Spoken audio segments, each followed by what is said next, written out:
இன்றே டவுன்லோட் செய்து உங்கள் ஃபேவரட் ஷோக்களை என்ஜாய் பண்ணுங்க. ஒரு பொண்ணு ஒரு பையனை பார்த்தாலே அந்த பொண்ணு அவனை லவ் பண்றான்ல அர்த்தம் இல்ல.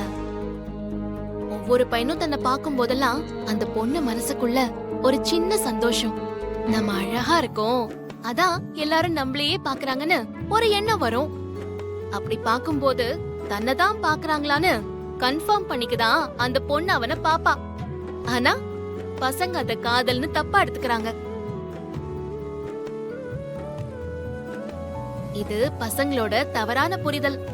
அதனால நீங்க ட்ரை பண்ண கூடாதுன்னு நான் சொல்லல, யாரையும் கம்பல் பண்ண வேண்டாம் தான் சொல்றேன். இப்ப எனக்கு புரிஞ்சிருச்சுங்க. இனிமே நான் அவளை தொந்தரவு பண்ண மாட்டேன். ஆனா திவ்யா, ஒரு நாள் இல்ல ஒரு நாள் உனக்கு என் மேல லவ் வரும். அப்ப நீயே என்ன தேடி வருவ. அது வரைக்கும் நான் காத்திருப்பேன். ஒருவேளை என் மேல உனக்கு லவ் வராம இருந்தாலும் கூட நான் ஒன்னும் வருத்தப்பட மாட்டேன். எங்க இருந்தாலும் வாழ்கன்னு சொல்லிட்டு நல்லா இருந்து வாழ்த்துட்டு போயிடுவேன்.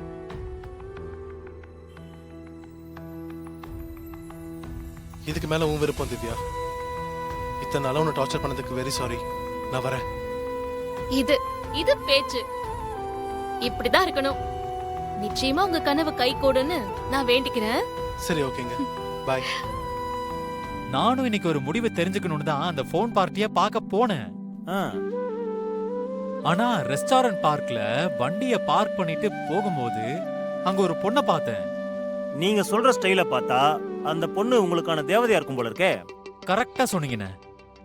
எனக்கு வரப்போறவ எப்படியெல்லாம் இருக்கணும்னு நான் ஆசைப்பட்டனோ அதே மாதிரி, அதே கண்ணு, அதே மூக்கு, அதே உதடு, அதே கோவம், அதே குணம், இப்படி எல்லா அம்சங்களும் என் மனசுல உள்ளது அப்படியே அச்சில வார்த்து என் எதிரில நிக்கிற மாதிரி இருந்துச்சுன்னு. தம்பி, அந்த தேவதைய எனக்கே பார்க்கணும் போல இருக்கே. அது மட்டும் இல்லன்னு, அங்க ஒரு பையனுக்கும் பொண்ணுக்கும் நடுவுல ஒரு காதல் பிரச்சனை.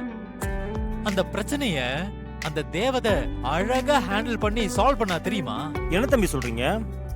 உங்க காதல் தேவதை காதல் பிரச்சனைய தீர்த்து வச்சாங்களா? ஆமாண்ணே. அந்த பையனுக்கு அட்வைஸ் பண்ணும்போது அவ காதலை எக்ஸ்பிளைன் பண்ணா பாருங்க, நெத்தி அடினே அது. அண்ணே, காதலை பத்தி என் மனசுல இருந்தத ஒரு சின்ன ஸ்பெல்லிங் மிஸ்டேக் கூட இல்லாம அப்படியே சொன்ன மாதிரி இருந்துச்சுன்னு. எனக்கு ரொம்ப பிடிச்சிருந்ததுன்னு. அப்ப அந்த போன் பார்ட்டி, இப்ப எனக்கு போன் பண்ணிட்டு இருக்கிற பொண்ணு கூட என்ன அப்படிதான் டார்ச்சர் பண்ணிட்டு இருக்கா. இத்தனைக்கும் அந்த பொண்ணை நான் நேர்ல கூட பார்த்தது இல்ல. அதனால நான் அதை பெருசா எடுத்துக்கவும் இல்ல, மீட் பண்ணவும் இல்ல. நான் என் தேவதை பேசினதை கேட்டுட்டு அப்படியே யூட்டர்ன் எடுத்துட்டு வந்துட்டேன். தப்பு பண்ணிட்டீங்களே தம்பி. என்னன்னு சொல்றீங்க? நீங்க யூட்டர்ன் போட்டு திரும்பி வரதுக்கு முன்னாடி உங்க மனசை திருப்பி போட்ட தேவதைய யாரு என்னன்னு கேட்டு உங்க மனசுல இருக்கிறத சொல்லிருக்கலாமே. சொல்லி இருக்கலாம் தான். இருந்தாலும் ஒரு பப்ளிக் பிளேஸ்ல ஏதாவது பஞ்சாயத்து ஆயிடுமோன்னு ஒரு சின்ன பயம், தயக்கமா இருந்துச்சுன்னு. அதனாலதான் வந்துட்டேன்.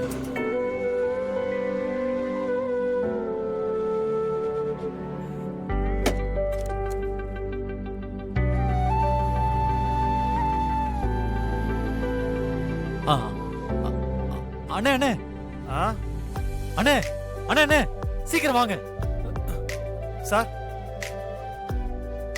என்ன தம்பி? அண்ணே, அங்க பாருங்க.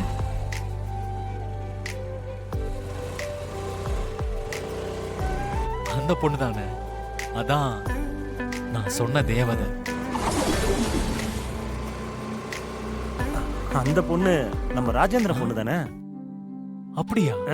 நம்ம ஏட்டு ராஜேந்திரனோட பொண்ணா? ஆமா தம்பி, ஒன்னும் பிரச்சனை இல்ல. நம்ம ராஜேந்திரன் பொண்ணு தான். வசதியா போச்சு, அவர்கிட்டயே போய் கேட்டுருவோம். வாங்க. அண்ணா அண்ணே இருங்க. இந்த விஷயத்துக்கெல்லாம் கொஞ்சம் டைம் எடுத்துக்கணும்னு நினைச்ச உடனே பேச முடியாதுல்ல, எனக்காகன்னு. சரிங்க தம்பி, நீங்க சொல்றதும் சரிதான். நீங்க சொன்னதுக்கு அப்புறம் போய் பேசுவோம். ஓகேண்ணே. சரிங்களா? சரி.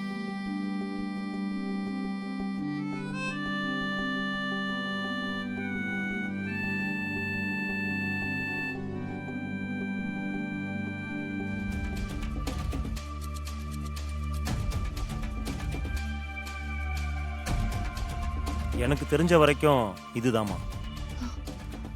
அதுக்கப்புறம் சந்துரு சார் அப்பா கிட்ட பேசினார் அங்கிள். அப்பா என்ன சொன்னாரு? அத பத்தி உங்களுக்கு ஏதாவது தெரியுமா? அது எனக்கு அதை பத்தி எதுவும் தெரியாதுமா. உங்க அப்பா கிட்ட சந்திரசேகர் தம்பி பேசியிருந்தா உங்க அப்பா என்ன சொன்னாருன்னு கண்டிப்பா என்கிட்ட சொல்லியிருப்பாரு. எனக்கு ஒரே குழப்பமா இருக்கு அங்கிள். ஆமாம்மா, உங்க அப்பாவும் உயிரோட இல்ல, சப் இன்ஸ்பெக்டர் தம்பியும் புத்தி சுவாதனம் இல்லாத நிலைமையில இருக்காரு. யார்கிட்ட போய் என்ன கேட்கறதுனே தெரியல. எனக்கே குழப்பமா தாம்மா இருக்கு.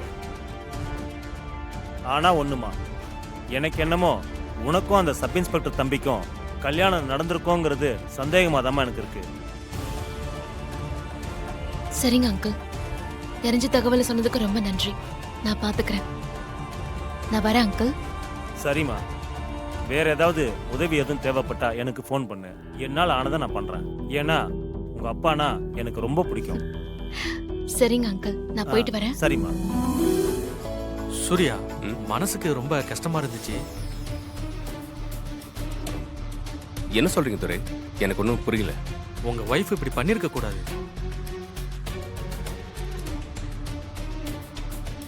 அன்னைக்கு ஃபங்க்ஷன்ல நடந்தது என்னையே ஒரு மாதிரி பாதிச்சிச்சு சூர்யா. நீங்க எவ்வளவு நல்ல மனுஷன். உங்களுக்கு போய் இப்படி ஒரு மனைவியா? எந்திரா எந்திரா. என்ன சூர்யா, மரியாதைலாம் குறையுது. நான் உன் பிசினஸ் பார்ட்னர், மரியாதையா பேசுங்க. ஏய், உனக்கு எதுக்குடா மரியாதை? நீ யாரு? ஆ? என்னோட 4-5 பிசினஸ்ல பார்ட்னர், அவ்வளவுதான். அதுதான் உன்னோட லிமிட். அதோட நிறுத்திக்கணும். என் பர்சனல் லைஃப்ல நீ தலையிடவே கூடாது. அது மட்டும் இல்ல, என் மனைவி துர்காவை பத்தி பேச உனக்கு என்னடா தகுதி இருக்கு? தகுதியா? என் தகுதி இருக்கட்டும், உன் மனைவி தகுதி தான் அன்னைக்கு ஊரே பார்த்தது. ஏய், இதுக்கு மேல நீ ஒரு வார்த்தை பேசுன, இங்க என்ன நடக்கும்னு எனக்கே தெரியாது. சூர்யா, நல்லா யோசிச்சு தான் பேசுறீங்களா? Get out! சூர்யா, என்னால தானே உங்களுக்கு இவ்ளோ கஷ்டம். ஏய், துர்கா, ஏன் இப்படிலாம் பேசுற? ஆ? இங்க பாரு, அப்படிலாம் எதுவுமே இல்ல. என்ன பாரு, யாருக்கு என்ன சொன்னாலும் நான் உன்னை நம்புறேன்.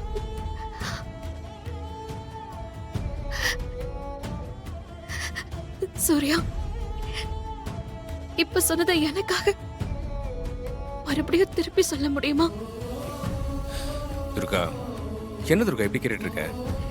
நான் உன்னை நம்புறேன், முழுசா நம்புறேன். இன்னைக்கு இல்ல, எப்பவுமே எந்த சூழ்நிலையிலுமே இந்த உலகமே உன்னை நம்பலைன்னாலும் நான் உன்னை நம்புறேன் துர்கா. சூர்யா,